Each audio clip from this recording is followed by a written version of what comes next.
আমি একটা কথা বলি, আইডি কার্ড ছিল কি না ছিল বা কি পরিস্থিতি, এটার দায়িত্ব বিশ্ববিদ্যালয় প্রশাসনের।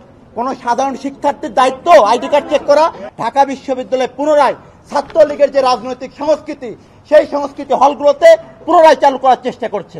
ইতিমধ্যে আপনারা দেখেছেন গণমাধ্যমের ভাই ও বোনেরা যে ছাত্রলীগের একজন সক্রিয় নেতা, যিনি 2019 সালের ডাকসু নির্বাচনে SM হলের GS প্রার্থী ছিলেন এবং শিক্ষার্থী নির্যাতনের সাথে সরাসরি জড়িত ছিলেন।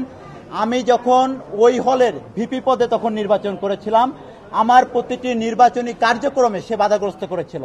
সে কিন্তু ইতিমধ্যে ফর্ম তুলেছে। তার মানে আমরা এটা থেকেই বুঝতে পারি যে ছাত্রলীগের একটি অংশ, যেহেতু তারা নিষিদ্ধ বাংলাদেশের বিদ্যমান আইন অনুযায়ী, সুতরাং তারাও এখন গুপ্ত রাজনীতিতে প্রবেশ করেছে এবং বিগত 15-17 বছর ধরে যারা ঢাকা বিশ্ববিদ্যালয় সহ বাংলাদেশে গুপ্ত রাজনীতির চর্চা করেছে, তারাই মিলেমিশে আজকে এই ধরনের মব পরিস্থিতি তৈরি করছে এবং বাংলাদেশে যে গণতান্ত্রিক যাত্রা শুরু হয়েছে, সেই গণতান্ত্রিক যাত্রাকে বাধাগ্রস্ত করার জন্য, ব্যাহত করার জন্য পরিকল্পিতভাবে এই ধরনের ষড়যন্ত্র কার্যক্রম করছে।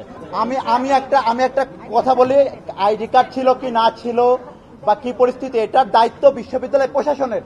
কোন সাধারণ শিক্ষার্থীর দায়িত্ব আইডি কার্ড চেক করা? এই মোরাল পুলিশিং বিগত দিনে কারা করেছে? ছাত্রলীগ করেছে। আমরা দেখেছি ছাত্রলীগ কিভাবে মানুষের ধরে ধরে ক্যাম্পাসে আইডি কার্ড চেক করতো, ধরে তাদেরকে নির্মমভাবে প্রহার করতো। সেই একই কাজ আজকে 5 আগস্ট পরবর্তী সময়ে ঢাকা বিশ্ববিদ্যালয় করছে। তাহলে আমরা দেখতে পাচ্ছি 5 আগস্ট পরবর্তী সময়ে ঢাকা বিশ্ববিদ্যালয় পুনরায় ছাত্রলীগের যে রাজনৈতিক সংস্কৃতি, সেই সংস্কৃতি হলগুলোতে পুনরায় চালু করার চেষ্টা করছে। আমরা সেটারই প্রতিবাদ করতে এসেছি এবং বিশ্ববিদ্যালয় প্রশাসনকে যথাযথভাবে ব্যবস্থা গ্রহণ করার আহ্বান জানাচ্ছি।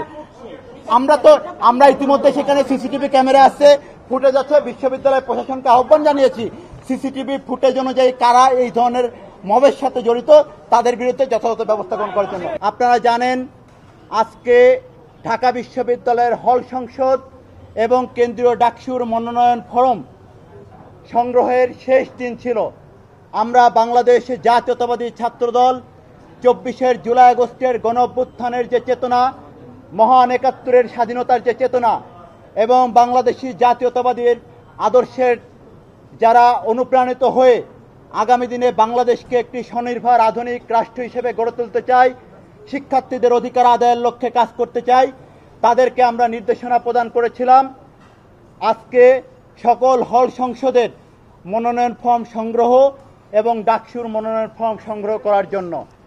সেই লক্ষ্যে বাংলাদেশ জাতীয়তাবাদী ছাত্রদল ঢাকা বিশ্ববিদ্যালয়ের হল সংসদ এবং কেন্দ্রীয় ডাকসুর সকাল থেকেই ছাত্রদলের প্রতিটি নেতাকর্মী অত্যন্ত আনন্দমুখর পরিবেশে, অত্যন্ত উৎসাহের সাথে তারা আজকে এই মনোনয়ন ফর্ম সংগ্রহ করতে যায়।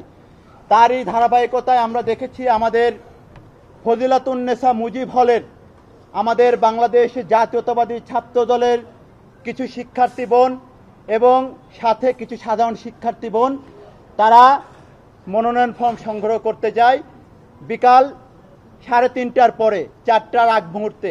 বাংলাদেশ জাতীয়তাবাদী ছাত্রদলের যে জনপ্রিয়তা এবং এই নির্বাচনে ছাত্রদলের প্যানেলের যে বিজয়ের সম্ভাবনা, ইতিমধ্যে যে আলোচনা তৈরি হয়েছে, সেটিকে বাধাগ্রস্ত করার একটি অপচেষ্টা হিসেবেই আমরা এটিকে দেখি।